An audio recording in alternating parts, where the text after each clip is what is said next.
What I will say with respect to Venezuela, President Trump has been very clear and consistent. He's prepared to use every element of American power to stop drugs from flooding into our country and to bring those responsible to justice. The Maduro regime is not the legitimate government of Venezuela. It is a narco-terror cartel.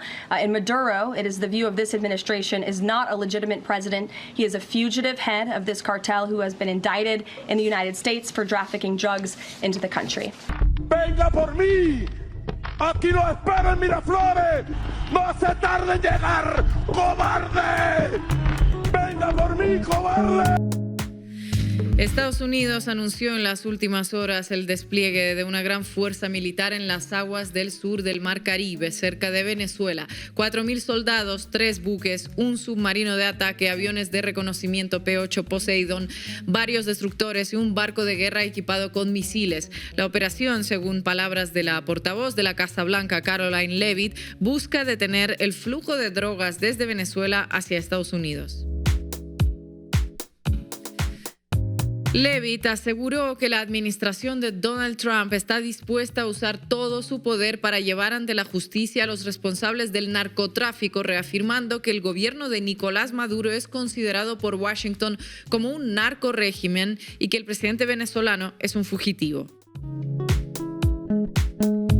No es la primera vez que Estados Unidos recurre a la narrativa del narcotráfico como argumento de intervención. En Colombia, el llamado Plan Colombia significó durante 2 décadas una fuerte militarización con asesoría estadounidense que nunca paró el negocio de la droga, pero sí consolidó la presencia del Pentágono en la región. Venezuela aparece ahora bajo el mismo esquema: criminalizar a un gobierno contrario para justificar un despliegue armado.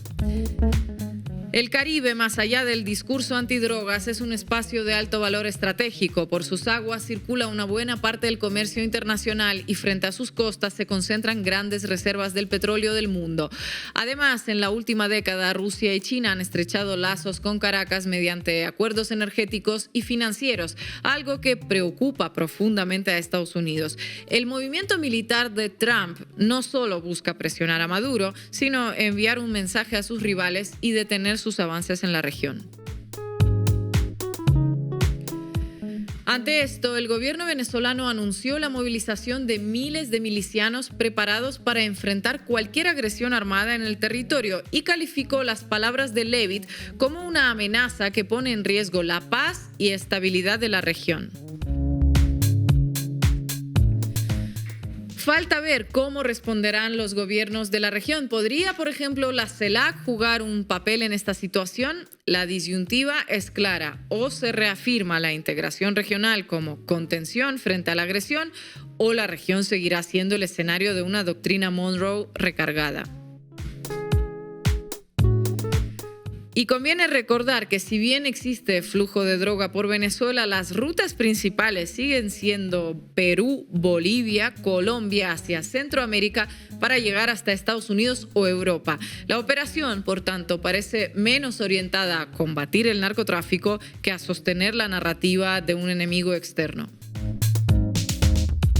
La pregunta de fondo es si los pueblos y gobiernos de la región permitirán una vez más la reutilización de viejos guiones de injerencia armada o si en nombre de la integración y la paz lograrán contener de alguna manera la amenaza que no solo apunta contra Venezuela, sino contra toda la soberanía latinoamericana. ¿Estamos ante una escalada que puede desembocar en un intento de asalto al Palacio de Miraflores o se trata de una nueva puesta en escena de la administración Trump que se desinflará? Esto nos preguntábamos hoy en el editorial del diario Red, que les recomendamos leer en su integridad. Y hoy en La Base América Latina hablamos de despliegue militar de Estados Unidos en el mar frente a Venezuela. Bienvenidos y bienvenidas. La Base América Latina. 4.000 soldados, submarinos, portaaviones, aviones. ¿Qué pasa en el Mar Caribe y qué hace Trump, Marco Teruggi? Bueno, tenemos un despliegue militar y un despliegue mediático de titulares, de filtraciones, una gran operación para mostrar que están llegando ya a las costas venezolanas. Así que vamos a analizar paso por paso qué es lo que está pasando, qué es lo que quieren que pensemos que está pasando y qué es lo que eventualmente podría suceder, aunque es difícil anticiparse, pero algunas hipótesis podemos hacer. Estefanía, ¿qué justificaciones al belicismo estadounidense has encontrado por los medios? Bueno, precisamente los medios estadounidenses no dejan claro de qué se trata esto. Algunos lo llaman guerra, otros lo llaman despliegue de fuerzas o de tropas. Así que vamos a ver cómo nos van contando, como decía Marco, esta historia de qué es lo que pretende hacer Estados Unidos y cómo para ellos existe una justificación clave. Y también vamos a analizar un poquito cuán preparadas están las Fuerzas Armadas de Venezuela para esa suerte de operación especial. También vamos a contar con periodista y analista internacional y fundador de Opera Mundi desde Brasil, Breno Altman. Así que vamos a arrancar, Juanma. Debí tirar más datos. Con Marco Teruggi. El Mar Caribe se ha convertido en escenario de batalla naval.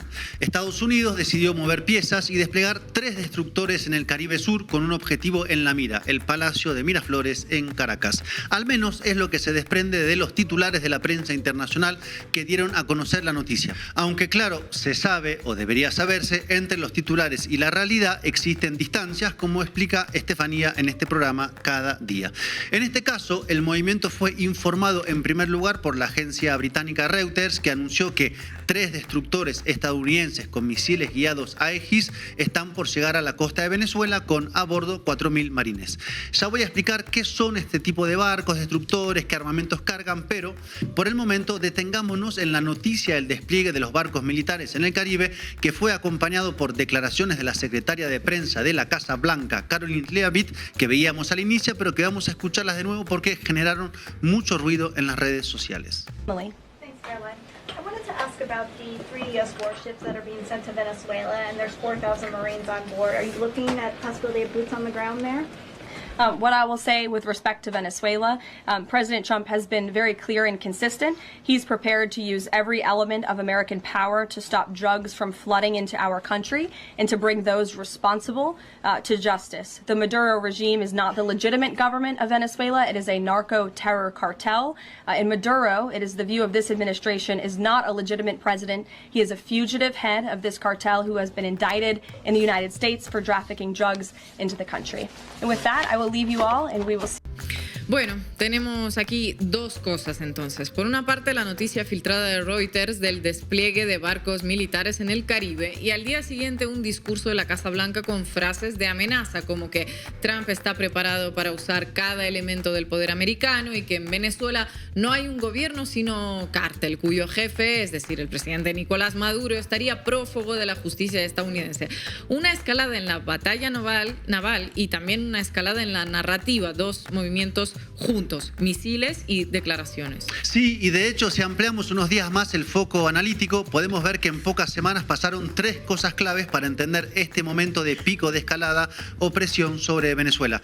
Estefanía, recordás bien, ¿no? Porque acá lo estuvimos analizando en profundidad. Claro que sí me acuerdo. De hecho, lo primero fue a fin de julio cuando Washington designó al llamado Cártel de los Soles como organización terrorista internacional. Es decir que, dicho de una forma más sencilla, pasó a reconocer al gobierno venezolano ya no como gobierno, sino como cártel de droga. Y esto es muy importante ahora porque el planteamiento de Washington es que no busca hacer un cambio de régimen en Venezuela porque no hay presidente o un régimen, sino un narcotraficante al frente de un cártel. Un tema semántico con muy profundas implicaciones. Claro, porque la narrativa prefigura los actos. El segundo paso dado por Estados Unidos fue aumentar la recompensa por Nicolás Maduro a $50 millones, pasando a ser así la más alta en la historia de las recompensas. ¿Y cuál fue el paso número 3?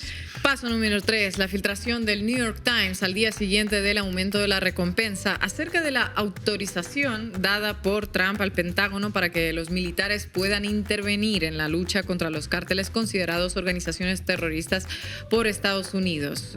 Hicimos un programa sobre ello, véanlo. Una noticia que, si bien abarcó a los países que tienen cárteles clasificados como terroristas, como Colombia o México, puso en la mira principalmente a Caracas.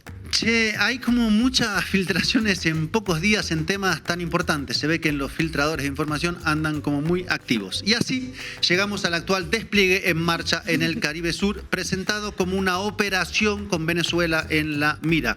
Así que si ponemos todas las partes juntas, Cártel de los Soles, recompensa, autorización del Pentágono para actuar y ahora los barcos, tenemos una secuencia muy, pero muy visible que busca presentar a Washington moviéndose en el tablero para acercar o presionar a Venezuela. De hecho, diría que es sospechosamente evidente porque, como reza el dicho, guerra avisada no mata soldado.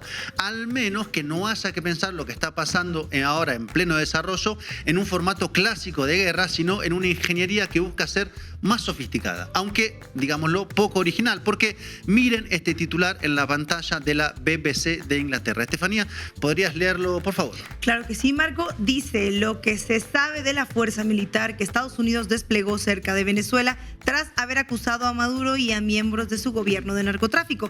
Suena como un titular que habla sobre lo que está pasando justo en estos momentos, ¿no? Claro, y si yo lo leyera sin saber muy bien qué está pasando, lógico es lo que está pasando ahora, pero porque ahí están los dos elementos centrales. Washington acusa a Maduro narcotraficante y ofrece la recompensa, y acto seguido despliega fuerzas militares en el Caribe. Pero, escuchen bien, el titular que acabamos de ver no es de ahora, sino de abril del 2020, o sea, hace ya más de 5 años. Abril de 2020 era el último año de gobierno de Trump. Estados Unidos no reconocía a Maduro, sino a un tal Juan Guaidó, y estaba en marcha la política de esta llamada máxima presión, el cerco contra Venezuela.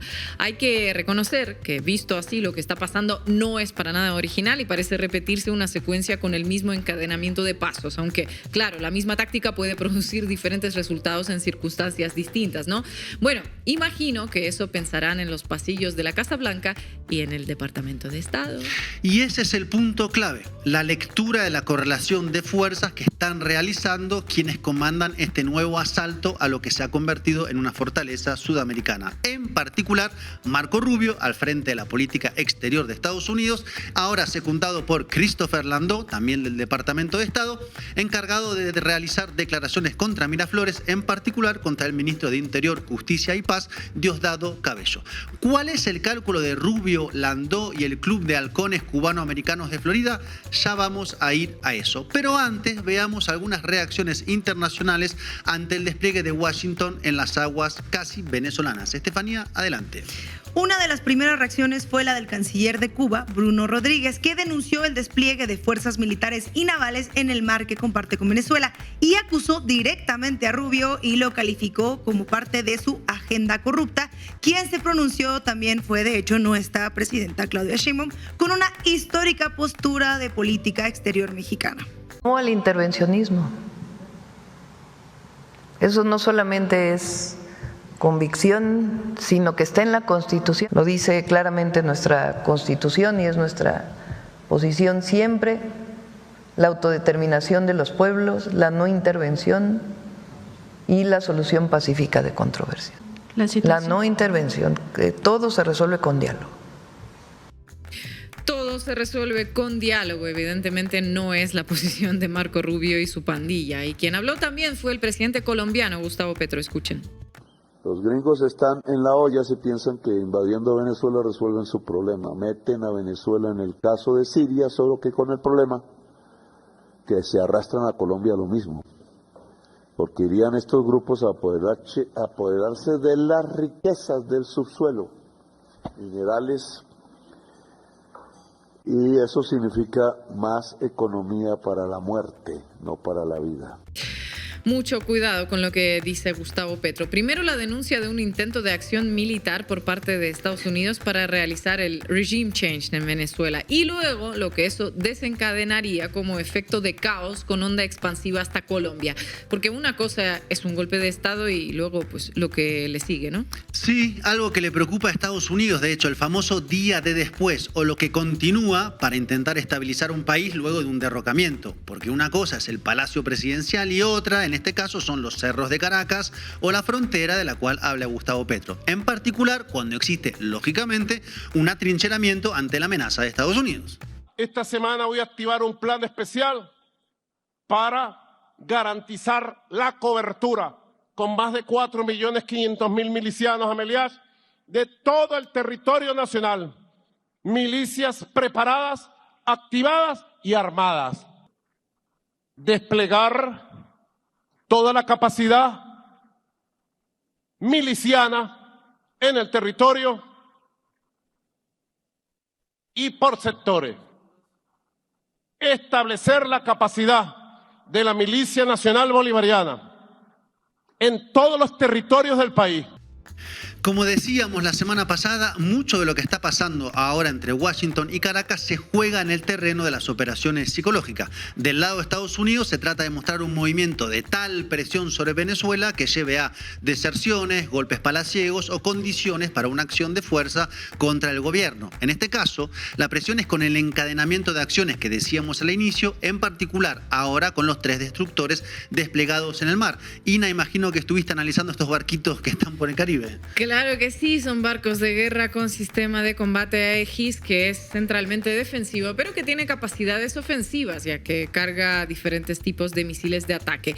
Y si seguimos con la nota de Reuters que mencionabas al principio, Estados Unidos podría también desplegar varios aviones espía P-8 y al menos un submarino de ataque. Y así como Washington muestra su amenaza con un despliegue de filtraciones periodísticas y de barcos, por el otro lado, el gobierno venezolano envía un mensaje de disposición total a resistir y a utilizar todo el repertorio de respuestas y métodos posibles para hacerlo. Todos. Activación de la Fuerza Armada Nacional Bolivariana, policías, milicias, organizaciones de base, aumento de las detenciones, cierre del espacio público y de la posibilidad de protestas. Mensajes de ida y mensajes de vuelta. Visto así, lo complejo del análisis es diferenciar entre correlación de fuerzas reales y correlaciones ilusionistas, entre lo que efectivamente ocurre y lo que se quiere mostrar que está ocurriendo, o a la distancia, por ejemplo, entre lo que pasa en los cuarteles y lo que pasa en las redes sociales. Complejo, en efecto, Estefanía. Y Estados Unidos, alentado crónicamente por una parte de la oposición venezolana, ha pensado varias veces, como esta, que las condiciones sociales y militares dentro de Venezuela están dadas para que una alta presión genere un quiebre interno. Por eso existe una impresión de loop, que es más que una impresión, es una repetición de pasos, discursos y expectativas. Y claro, en este programa no vamos a develar cuál es la correlación de fuerzas reales en Venezuela, pero sí dar cuenta de algunos hechos más que están en desarrollo. Uno, por ejemplo, es la prohibición por parte del gobierno de Venezuela de utilizar drones dentro del país por el lapso de al menos un mes. Los drones, esos que analizamos con detenimiento aquí en este programa ayer, precisamente por su peligrosidad. Exactamente, y además de los drones se están dando anuncios casi todos los días por parte de Diosdado Cabello de decomisos de armas y explosivos en varios lugares del país en lo que es la desactivación de varios planes de atentados, porque en vista de la escalada de presión que está haciendo Washington es de esperarse que haya acciones preparándose dentro de Venezuela.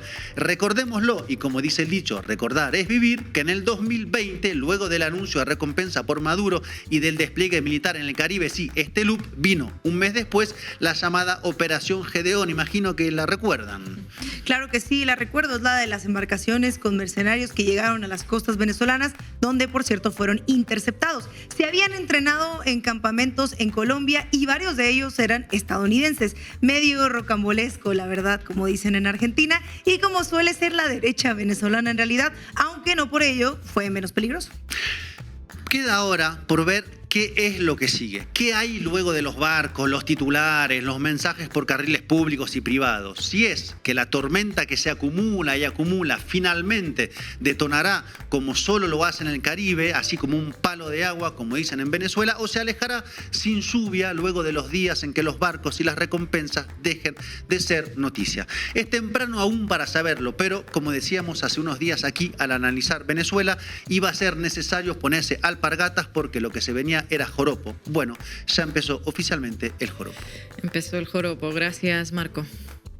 Y además hoy, usted sabe, si me permite, pues hoy le habíamos informado a ustedes de la captura de estos 2 personas que faltaban en el organigrama o en el ampograma de los explosivistas. Fue capturado la persona que hizo el explosivo, el que lo hizo, el que le pagaron en Colombia para hacerlo, para volar aquí un grupo a venezolanos y venezolanas. Y fue capturada la mujer que hacía los pagos entre ellos. Y seguiremos nosotros hablando la cuerdita por si acaso queda algo. Pero ya todos los que participaron en esa vil acción hoy están capturados y puestos a la orden de la justicia. Adelante, Veloz. Vamos arriba. Cuéntamelo todo y exagera con Estefanía Veloz. Breaking news, estamos en guerra. Apa. Bueno, tranqui. En realidad, esto es lo que dice Fox News sobre Estados Unidos, y los enemigos de esta guerra no usan uniformes, sino que trafican fentanilo. Fox News alert, we're at war.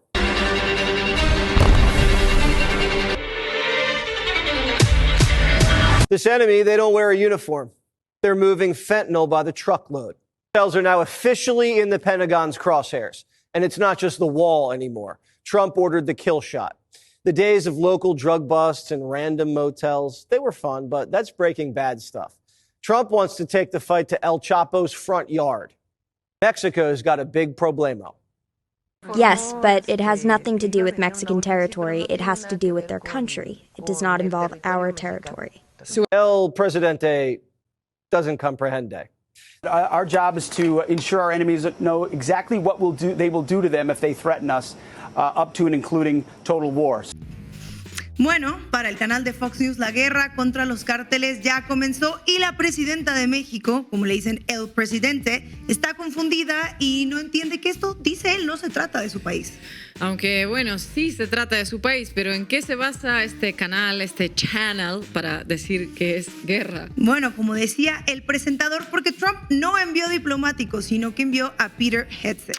El secretario de Defensa, ¿eso significa entonces guerra? Según para la Fox News, sí, y una guerra bastante importante. Pero déjenme preguntarles, ¿a ustedes les emociona la posibilidad de tener cascos y botas estadounidenses en América Latina? Bueno, hay alguien a quien sí le emociona, vamos a verlo. Of World Strat, Jim Hansen.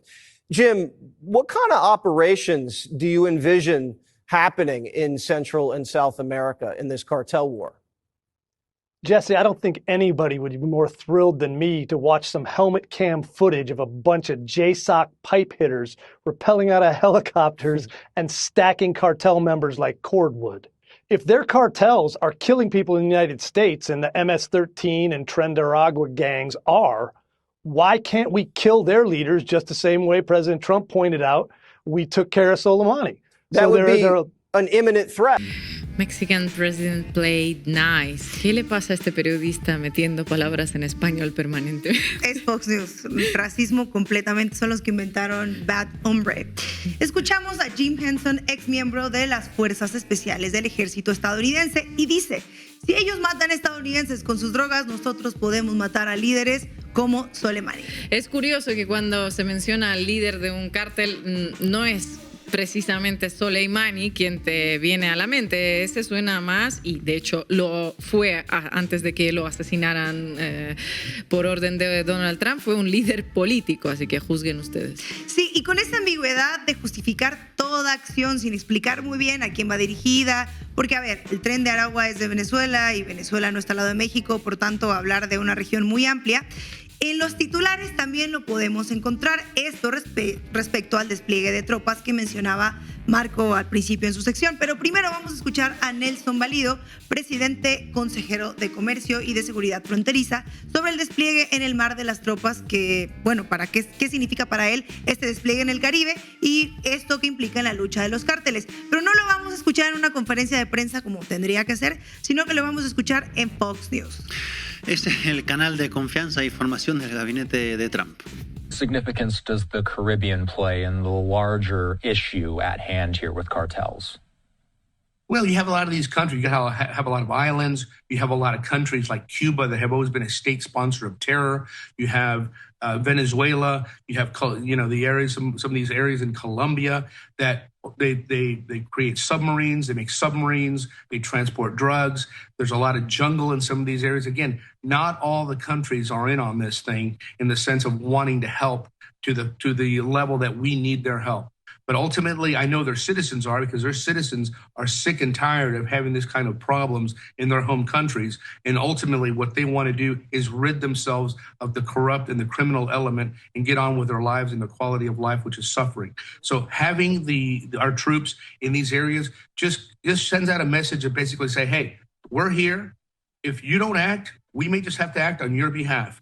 Bueno, según ellos, Cuba habilita terrorismo. Pero Marco, ¿en Cuba hay cárteles? Según este ranking mundial de países con más crimen organizado hecho por la Iniciativa Global contra el Crimen Organizado, Cuba ocupa el lugar número 165. Y también escuchamos que mencionan a Venezuela. Claro, el líder de un cártel importante, según Estados Unidos, es Maduro. Claro, y si Soleimani no me sonaba a la imagen de un líder de un cártel, Maduro la verdad que tampoco. En particular, si se toma en cuenta que Naciones Unidas declaró a Venezuela como país libre de cultivos de coca. Entonces, a los medios estadounidenses ¿les queda o no les queda claro qué hacen las tropas en el Caribe, Estefanía? Ni a ellos ni a nadie. Bloomberg, Estados Unidos despliega 4,000 tropas en América Latina en su lucha contra los cárteles. Ni el titular ni la nota dicen qué cárteles o qué parte de América Latina, que por cierto es un continente. Además dice lucha a lo que Fox News llama guerra.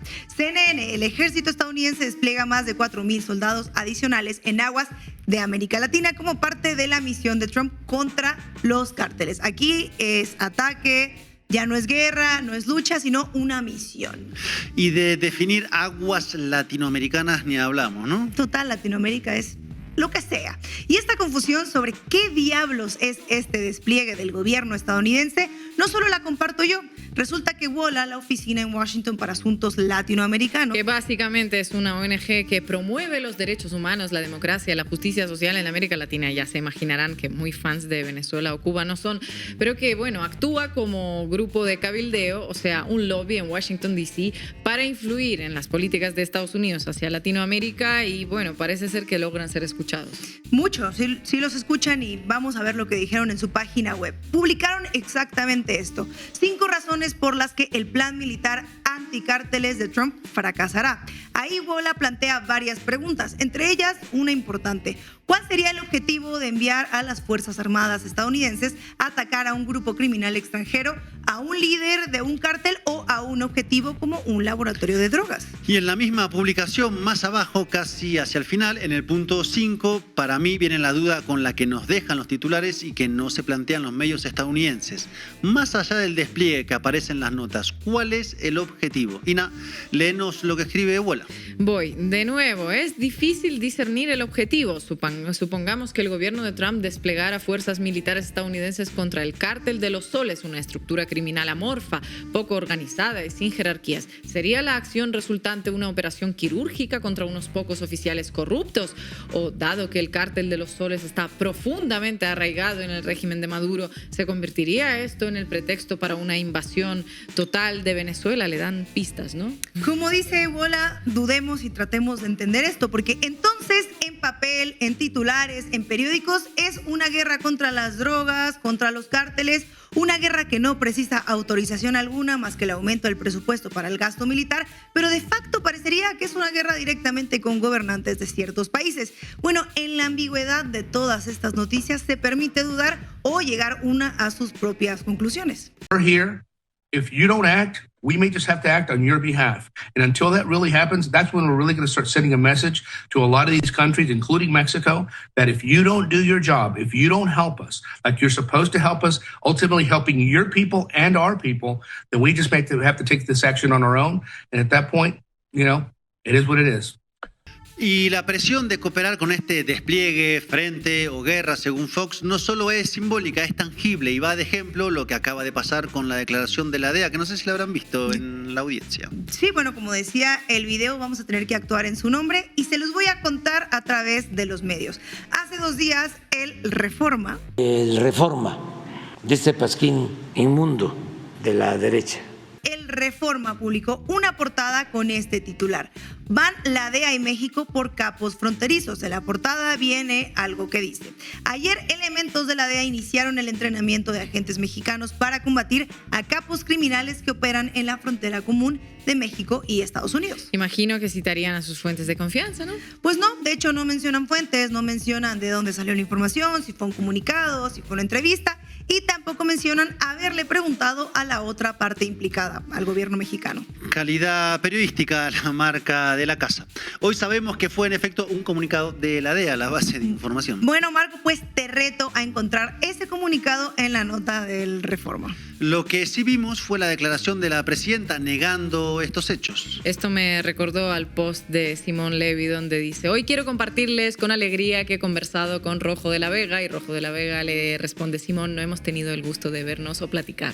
Casi igual es lo que está pasando con esta situación, y parece chiste, pero es anécdota. La Embajada de Estados Unidos responde a la negación de la presidenta con un post de la portada del Reforma. ¿Y por qué será solamente la portada del Reforma? Ay, no lo sé. ¿Dónde está el post? No te portes como el Reforma. No, perdón, miren, yo lo tengo por acá, déjenme lo busco. Lo voy a buscar, ¿eh? Yo aquí lo tengo. Para que lo busco. No, yo no lo encuentro. Che. No está, parece que no está el post, muchachos. Uy, parece que la embajada borró el post, pero la nota del Reforma, presumiendo este post, sí queda, y el Reforma, muy orgulloso, publica una nota que dice: presume embajada cooperación de México con la DEA, y dice: la embajada estadounidense acompañó su mensaje en redes sociales con una imagen de la portada del Reforma este 19 de agosto. Eso es orgullo. Amor con amor se paga, dicen por aquí en México. Así que eso de la DEA es una prueba más de lo que escuchamos hoy en los videos de Fox News. O cooperan o los obligamos a aceptar que ya cooperaron. La pregunta es: ¿cooperar en qué exactamente? En lo que los medios llaman de tan distintas maneras, en lugares que no informan cuáles son y llaman Latinoamérica. No se sabe qué pretende Trump, y por los titulares, créanme que tampoco nos estamos enterando. Gracias, Estefanía. La República Bolivariana de Venezuela, que más ha combatido al narcotráfico y la verdadera lucha contra el narcotráfico en Venezuela, empezó el día que Hugo Chávez expulsó a la DEA, que son los principales narcotraficantes de este planeta. A buena entendedora, con Ina Afinogénova. Bueno, la pregunta que sobrevuela todo esto es: ¿cuán preparada está Venezuela para todo esto? Vamos a responderlo con unas experiencias históricas, con unas lecciones de la historia. ¿Por qué Cuba no fue invadida? Ganas a Estados Unidos nunca le faltaron. Columnas de tanques blindados atravesaron los mares antes de llegar al desierto de Irak, tiñeron con el rojo de la sangre y el fuego el suelo de Vietnam, invadieron Afganistán y también Panamá, bombardearon Libia y desplegaron marines en Somalia, recorrieron el mundo inventando excusas y tirando bombas sobre pueblos desarmados. Cuba es una pequeña isla con una población 4 veces menor que la de Irak y a solo 90 millas de Miami. Debería ser un bocado fácil para esta maquinaria de guerra global. Sin embargo, no volvió a ser atacada de manera militar directa después del intento de desembarco en Bahía de los Cochinos allá por 1961. ¿Por qué nunca volvieron a atacar a Cuba? Uno de los motivos lo podemos encontrar en los cálculos que realizaban los organismos militares y de inteligencia de Estados Unidos. Para quienes toman las decisiones en Washington, los muertos ajenos obviamente importan nada. y no vayamos a creer que los propios importan, pero sí están muy atentos estos señores al impacto que los muertos tienen sobre la opinión pública. La vida no vale nada, pero de la opinión pública dependen sus carreras. Toda una definición acerca de la no moral de esta gente. En la sociedad del espectáculo importa menos lo que ocurre que cómo se percibe lo que ocurre. De nuevo, entonces, ¿por qué Estados Unidos, con la fijación que tiene con la isla, no volvió a atacar a Cuba? Los informes de inteligencia proyectaban una cantidad de bajas inaceptables que volvería a la opinión pública en contra del gobierno que tomara esa decisión. En la época de la Guerra Fría hablaban de entre 30 y 50.000 bajas en los primeros 30 días de invasión. Los cálculos actuales no se conocen, son documentos secretos, pero seguramente son cifras más elevadas, ya que Cuba fue perfeccionando su sistema de defensa. Para poner el dato en perspectiva, tengamos en cuenta que Estados Unidos tuvo 4.600 bajas durante los 8 años que permaneció en Irak. En este caso estamos hablando de una cantidad 6 veces superior en apenas 30 días. La pregunta que surge entonces es, ¿a qué se debe esta capacidad de Cuba para ejercer tanto daño a un posible agresor? Una población pequeña, un país que carece de una industria militar de punta y con una cantidad limitada de recursos. ¿Dónde sostiene su fortaleza? Bueno, la respuesta está en la organización de esos recursos escasos. Y si hablamos de defensa, nos tenemos que referir a la doctrina militar que rige la defensa de la isla. La guerra de todo el pueblo. ¿En qué consiste? En que la defensa del país no es una tarea exclusiva de sus fuerzas armadas profesionales, sino de todos los ciudadanos. Según la doctrina, la movilización en caso de agresión debe ser total. Todos los recursos de la nación se comprometen con su defensa. ¿Cómo podemos visualizar eso quienes no somos necesariamente especialistas en temas militares, Sina? Bueno, más allá de la movilización de los militares profesionales, se conforman milicias en todo el país. Los trabajadores en una fábrica, los campesinos y hasta los profesores y los estudiantes en las universidades forman unidades que tienen tareas específicas. Para poder hacerlo, reciben instrucción y se realizan ejercicios en tiempos de paz. La guerra de todo el pueblo está diseñada en función de enfrentar a un enemigo tecnológicamente superior, es irregular, asimétrica y emplea tácticas de guerrilla. El objetivo es el que mencionamos anteriormente, que la ocupación tenga un costo tan alto que el atacante se vea disuadido. A diferencia de una guerra asimétrica y convencional, el enemigo podrá entrar en el territorio, pues lo que no podrá es controlarlo. En el caso de Cuba, esta doctrina fue elaborada a partir de la influencia de distintas experiencias históricas. Por un lado, las guerras de la independencia en el siglo XIX contra la dominación colonial española, y luego incorporó también las lecciones surgidas de la resistencia de Vietnam.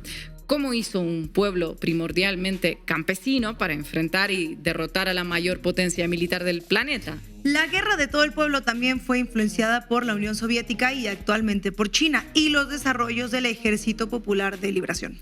Aquí tenían en pantalla un libro que les recomiendo mucho para entender un poquito más sobre esa doctrina. Pero, ¿por qué estamos hablando de Cuba si quien anunció la movilización de las milicias es Nicolás Maduro? Bueno, a partir del año 1999, Venezuela comenzó a reelaborar esta doctrina para adaptarla a su propia realidad. El nombre que recibió es Guerra Popular de Resistencia y Doctrina de la Defensa Integral de la Nación. El germen de lo que hoy son las milicias fue creado 8 años después, cuando se adoptó la Ley Orgánica de la Fuerza Armada.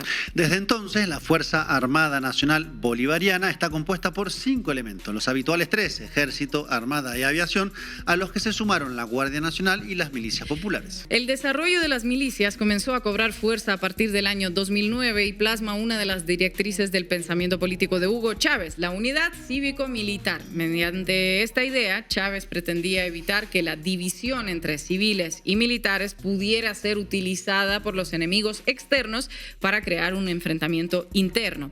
El ejército enfrentando a su propio pueblo, una situación que casi todos los países de Latinoamérica padecieron en algún momento de su historia. Los ejércitos latinoamericanos, o una buena parte de ellos, nacieron de hecho como ejércitos antiimperialistas peleando contra la ocupación española. Los casos más emblemáticos son los de Bolívar y San Martín, que hicieron formaciones militares surgidas en el seno del pueblo para pelear precisamente contra la ocupación extranjera y que luego se fueron institucionalizando. Sin embargo, durante el siglo XX, las largas pezuñas que vienen desde el norte influenciaron a los ejércitos hasta convertirlos en lo contrario de lo que habían sido en su origen, ejércitos manipulados desde el exterior, bien dispuestos para defender intereses extranjeros o de las clases dominantes y para dirigir los fusiles en contra de su propio pueblo cuando haga falta. Y la doctrina que adiestró a los ejércitos en contra de sus pueblos fue la llamada Doctrina de Seguridad Nacional, que seguro la escucharon hablar, impulsada por el Pentágono para toda América Latina. Bajo esos lineamientos, los ejércitos se concentraron en acabar con los llamados enemigos internos, mal llamados enemigos internos. El ejército separado de su pueblo y convirtiéndose en su verdugo. Hugo Chávez tenía bien presente esa historia. En muchas ocasiones se refirió al Caracazo cuando el ejército al que pertenecía reprimió salvajemente al pueblo venezolano que se había levantado contra un plan de ajuste impulsado por el Fondo Monetario Internacional. Si bien a él no le tocó participar, esa experiencia se convirtió en una marca indeleble en su conciencia. Pero ¿cómo evitar que esto se repita y cómo generar los anticuerpos para que las Fuerzas Armadas no vuelvan a dirigir sus armas en contra del pueblo? La unidad cívico-militar fue la respuesta que encontraron en Venezuela para ese dilema. La Guerra Popular de Resistencia es su doctrina y la Milicia Nacional Bolivariana su concreción. La doctrina de la seguridad nacional necesita un ejército separado del pueblo. La Guerra Popular de Resistencia tiene como condición un pueblo fusionado con sus fuerzas armadas. La movilización de las milicias que instruyó Nicolás Maduro ante las amenazas de Donald Trump es la contracara de lo que nos dicen tantos medios de comunicación. No se trata, me parece, de un ímpetu guerrerista. Venezuela no parece tener intención de agredir a nadie, pero sí se trata de mostrar músculo y unidad para que los belicistas en Washington desistan en su voluntad de agredir a Venezuela. Se trata de aplicar para Venezuela la misma vacuna que funcionó a lo largo de tantas décadas para Cuba. Como repiten en Venezuela, una cosa es entrar y otra cosa es salir. Es importante que Trump lo tenga en cuenta. La fuerza de intervención rápida de los marines debe estar lista para venir a invadir a Venezuela. Bueno, yo les voy a decir algo. Bastante montaña hay aquí. Bastante montaña hay aquí. Yo les voy a decir algo. Bastantes sabanas hay aquí. Bastantes islas hay aquí. Bastante selvas hay aquí. Bastante tierra hay aquí. Y saben una cosa, bastante pueblo hay aquí. Y saben otra cosa, bastantes cojones hay aquí para defender esta tierra.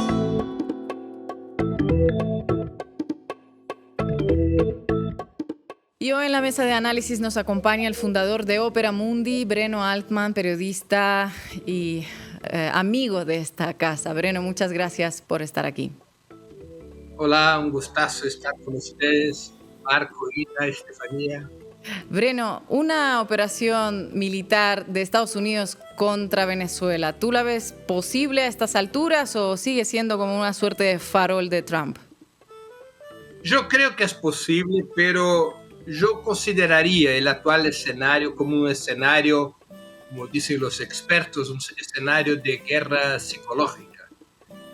Yo creo que la intención de Donald Trump, al mejor es la tendencia principal, la intención de Donald Trump es poner máxima presión sobre Venezuela, como lo hace también en otras circunstancias, bajo otras circunstancias, sobre Brasil. Yo no creo que estamos delante de una situación donde se pueda desencadenar a corto plazo una guerra, una operación militar efectiva.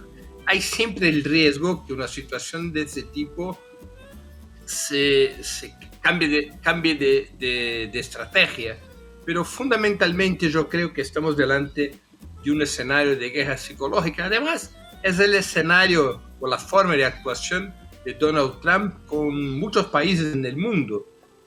Solo lo hace así con la Rusia de Ina, ¿no? Con la Rusia y con China, Trump no opera de esa forma, pero con Europa, con Canadá, con México, con Latinoamérica, con todos los demás países, es su instrumento de operación política, establecer un intenso y tenso clima de guerra psicológica. No lo hace con Rusia y no lo hace con China, lo hace de forma más moderada por el poderío militar que tienen Rusia y China, y porque Rusia y China no tienen en su interior, digamos, una quinta columna que esté supeditada a los dictámenes, a los intereses de la Casa Blanca. Eso no ocurre en Latinoamérica. En nuestros países latinoamericanos hay sectores económicos y sociales que son sensibles, digamos, a los intereses de la Casa Blanca y que pueden accionar en conjunto con la Casa Blanca contra sus gobiernos. Eso no se pasa en China y Rusia, además del poderío militar. Y por eso Donald Trump corta con esos países, digamos, de una forma más tranquila. Breno, gusto saludarte. Yo te preguntaría si está Venezuela preparada para disuadir este despliegue que hace el gobierno estadounidense y Trump. Mira, ese es un análisis siempre muy difícil de hacer, ¿no? Si uno mira a los números militares, Venezuela es mucho más débil que Estados Unidos bajo todos los temas, ¿no? El aéreo, el naval, el terrestre. O sea, Venezuela no tiene la misma capacidad de Estados Unidos para nada. Pero nosotros conocemos en la historia lo que ocurre con esas operaciones de invasión, aunque sean operaciones limitadas. Una cosa es tener poder militar, otra cosa es ocupar o atacar el territorio de un otro país, aunque ese otro país sea más débil militarmente. Venezuela tiene a su lado una situación muy especial. Primero, Fuerzas Armadas, son las únicas Fuerzas Armadas de Sudamérica, de Latinoamérica, con la excepción de Cuba, que no tiene vínculos con Estados Unidos. Son Fuerzas Armadas integradas al proceso bolivariano, no son Fuerzas Armadas que como institución o en su comando tenga vínculos de subalternidad con Estados Unidos. Además, el concepto, la doctrina militar de Venezuela, que es la doctrina de la guerra de todo el pueblo, que es la doctrina que la empleó la Unión Soviética contra los nazis o los vietnamitas contra Francia y contra Estados Unidos, y bajo ese concepto también se reorganizó el ejército de Cuba después del colapso de la Unión Soviética. Ese concepto de guerra popular hace con que Venezuela tenga una amplia capacidad de movilización popular armada, lo que trató de enseñar a todos Nicolás Maduro en esos últimos días, cuando convocó las milicias populares, los 4.5 millones de personas que integran las milicias populares. Delante de una fuerza popular armada de esa naturaleza, no creo que Estados Unidos tendría vida fácil. Yo creo que Venezuela tiene una capacidad militar que no puede ser subestimada exactamente por su con capacidad de movilización, una capacidad de movilización popular que ha sido construida en los últimos 26 años, desde que Chávez llegó al gobierno. Es una movilización civil de apoyo popular, pero también es una movilización popular en términos de construcción de una fuerza militar, digamos, de apoyo a las Fuerzas Armadas tradicionales. Entonces, yo creo que Estados Unidos incorrería en un grave error de cálculo si subestimara la capacidad defensiva de Venezuela. Pero, vuelvo a decir, es muy difícil analizar una situación de ese tipo, una situación militar en la cual siempre hay muchos secretos, siempre hay muchas informaciones que uno no puede detener, digamos, de forma concreta. Pero yo creo, de lo que yo conozco de Venezuela, ellos tienen una capacidad militar defensiva que quizás sea la más importante en Latinoamérica, junto con Cuba. Breno, gracias por acompañarnos. Por último, te pregunto, ¿qué se podría hacer desde la región, que tiene dificultad para integrarse, pero desde la región ante esta situación y en particular desde Brasil, que es un país que, bueno, inclina la balanza o por lo menos tiene la potencia para inclinar balanza? Mira, yo creo que la sugerencia de Gustavo Petro, la reacción política de Gustavo Petro y la sugerencia que él hizo me parece muy adecuada. Que se reúna inmediatamente que se reúnan inmediatamente los cancilleres de Latinoamérica para que se pueda tener una posición como bloque, como región, en relación a la escalada de Estados Unidos que empezó, o sea, ya existía en relación a Cuba y Venezuela, ahora también contra Brasil, y hay un refuerzo de esa escalada contra Venezuela y eso se va ampliando, ¿no? Ya para Colombia y otros países que tengan un rol contrahegemónico en nuestro subcontinente. Entonces yo creo que esa sería una iniciativa política fundamental, o sea, una reunión, una cumbre de los que para que se pueda alinear una posición en común. Sobre Brasil, mira, Brasil es una situación difícil. ¿Por qué es difícil?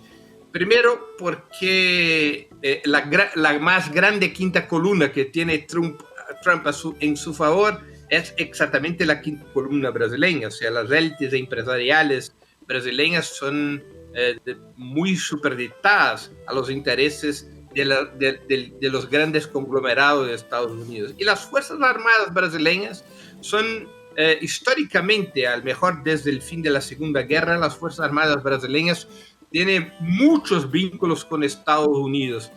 Una ironía de la vida. El único momento en que se rompieron acuerdos militares con Estados Unidos ha sido bajo la dictadura de Ernesto Geisel, entre 74 y 79. Geisel rompió las relaciones militares con Estados Unidos, pero después eso se restableció y Brasil depende mucho de la tecnología y de los proveedores militares que vienen de Estados Unidos. Entonces el presidente Lula tiene mucha debilidad en su reacción.